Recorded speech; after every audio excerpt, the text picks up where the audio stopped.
பார்த்துட்ருக்குது பல்சுவை செய்திகள் YouTube channel. இந்த சேனலை தொடர்ந்து பார்த்துட்ருக்கவங்க எல்லோருக்கும் நன்றி.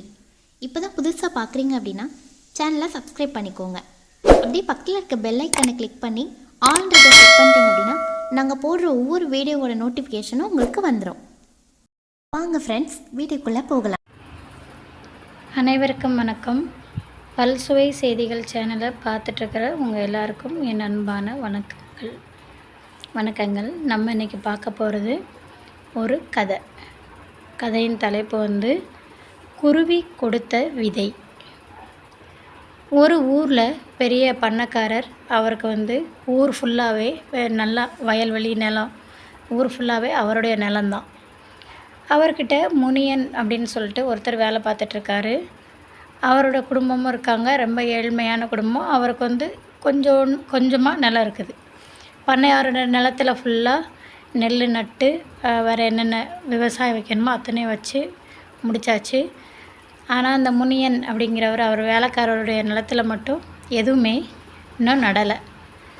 உடனே அவர் பண்ணைக்காரர்கிட்ட போய் கேட்குறாரு, உங்கள் வயல் ஃபுல்லாகவே நட்டு முடிச்சாச்சு ஐயா, என்னுடைய வயல் மட்டும் இன்னும் நடலையே, கொஞ்சம் விதை கொடுத்தீங்கன்னா நானும் நட்டுக்குவேன் அப்படின்னு சொன்னோன்னே, நீ என்னோடய நிலத்திலே வேலை பார்த்து சாப்பிடு, அதனாலலாம் ஒன்றும் இல்லை, தனியாக உன் நிலத்துலலாம் நடணும்னு அவசியம் இல்லை அப்படின்னு மிரட்டுறாரு.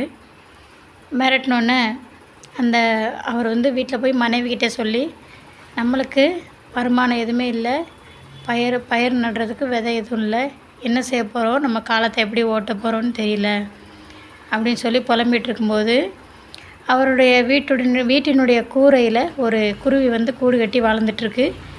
அந்த குருவி 3 குஞ்சுகள் பொரிக்குது. அந்த குஞ்சுகளோட சவுண்டை கேட்டு ஒரு பாம்பு அந்த குருவி கூட்டில் இருக்கிற குஞ்சுகளெல்லாம் சாப்பிட்ருது. அந்த தாய் குருவி தேட போன நேரத்தில் இந்த குஞ்சு குருவிகளை 3 சாப்பிட்ருது. அந்த 3 குஞ்சை சாப்பிட்டுட்டு இருக்கும்போது அதில் ஒரு குஞ்சு மட்டும் எப்படியோ தப்பிச்சு பாம்பட்டிருந்து தப்பிக்க போகிறேன் அப்படின்னு கீழே விழுந்து, கூடுலேருந்து கீழே விழுந்து கால் உடஞ்சிருது.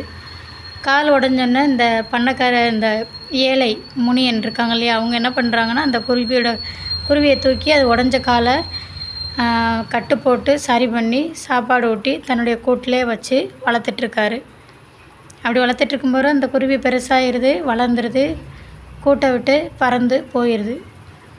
ஒரு நாள் இதே மாதிரி தன்னுடைய ஏழ்மையை நினச்சி வருந்திட்டுருக்காங்க கணவரும் ஒய்ஃபும். வருந்திட்டுருக்கும்போது அந்த குருவி பறந்து அவங்க வீட்டை நோக்கி வருது.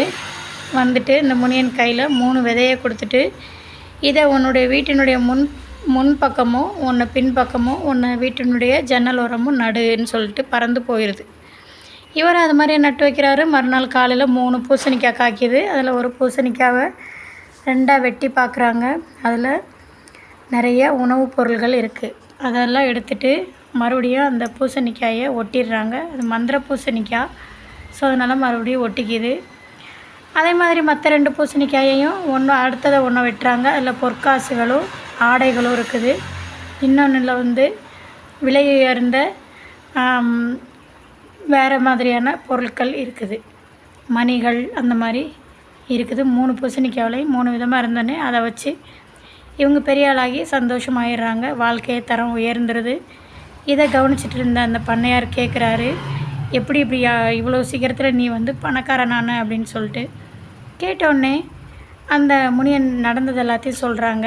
உடனே அவன் என்ன பண்ணுறான், தான் வீட்டில் ஒரு குருவி கூட கட்டுறான். அப்புறம் ஒரு குருவியை அதில் வைக்கிறான். வேணும்னே அந்த குருவியை கீழே தூக்கி போட்டு காலை உடைக்கிறான். அவனே கட்டு போடுறான். அவனே உணவு கொடுக்குற மாதிரி பாசமாக இருக்கிற மாதிரி நடிக்கிறான். அந்த குருவி வளர்ந்து பறந்து போயிடுது. ஆனால் பாம்பெல்லாம் எதுவுமே வரல. பாம்பு எதுவும் கொத்துனா தானே, பாம்பு வரல. அதனால் இவனே எல்லாமே அது அவங்க வீட்டில் தானாக நடந்தது ஃபுல்லாக இவனாகவே பண்ணிக்கிறான். அதே மாதிரி பறந்து போன குருவி 3 விதையை கொடுக்குது. 3 விதையை கொடுத்தோன்னே அந்த விதையை அவர் வீட்டின் முன்புறத்துலேயும் பின்புறத்துலேயும் உன்னை கிணத்து பக்கத்துலேயும் நட சொல்லுது அந்த குருவி. அது மாதிரியே அவன் நட்டி வைக்கிறான். மறுநாள் காலையில் அதே மாதிரி 3 பூசணிக்காய் வருது. ஒரு பூசணிக்காய்க்குள்ளேருந்து வெட்டி பார்க்குறான்.